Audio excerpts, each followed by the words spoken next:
ECDL Advanced, Word, Lesson 21, Applying Section Formatting. Once sections have been created in a document, each one can be formatted in a different way. For example, the page layout of one section could be in portrait and another in landscape. Other settings like margins, vertical alignment, headers and footers and columns can also be modified from section to section. Within this lesson, we're going to look at changing margins and also changing vertical alignment. We're going to deal with headers and footers and columns within a subsequent manoeuvre. Okay, so first thing we need to do is to open the document Stately Home. We're being asked to insert continuous section breaks before various paragraphs. So as you'll remember from a previous lesson, hopefully, we go into Layout, and what we're going to do is to go for the breaks and insert breaks in particular places. So first thing I want to do is to insert a break at just before the house, and it's going to be a continuous break. Then I'm going to do for the gardens, and again insert a continuous break.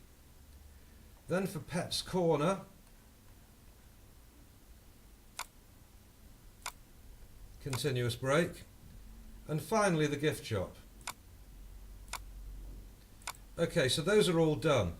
Now with the cursor in the Pet's Corner paragraph, display the page layout tab, which is the layout on this version of Windows, and what we want to do is to click on margins.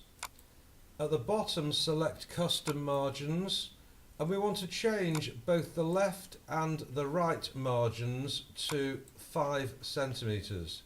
So I've done that. What we also want to do is to make sure before we press OK that in the Apply To section it clearly says this section. At that point, press OK. Now, as you'll see, because we're looking at the print layout version at the moment, you'll see that this is generally used to emphasize a particular section. Okay, now what we'd like to do is to go for the house section. So scroll up and find that house section.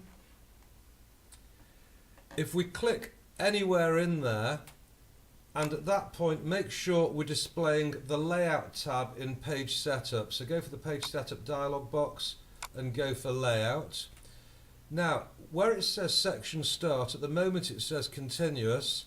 If you use the drop down arrow and change this to new page, what this should then do is put the house as the beginning of a new page,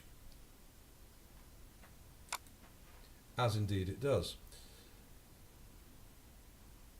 Next, we now want to go for the gardens, and we're going to repeat the process. So again, click anywhere in the gardens section, go for the page setup dialog box and change the fact that the section start is continuous to new page. And again, what we'll find is that that will then move over to the next page. Now I'm going to make some other changes to the house section, and to do this, click inside, go for the page setup dialog box. This time what I'm concerned about is the fact that the words that are on the page are starting at the top of the page, and what I'd like to do is to centralize them vertically.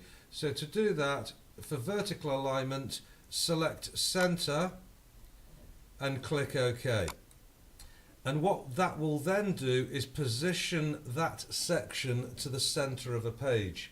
Okay, I'm going to zoom out a little bit so we can see the pages a little better, so that we can see the changes that we've actually made. First thing, we started with the history of Topperville Hall. We have, on the second page, the house moved over to a fresh page, but it's been centralized vertically. Then we had a fresh page for the gardens, but this one's at the top of the page. And then further down we had the section Pet's Corner, which has been emphasized because the margins have been changed to give it a little bit more prominence. Okay, so we've seen the changes that have been made to pages 2 and page 4. At that stage we've finished this particular lesson, so please try it out and I look forward to seeing you next time.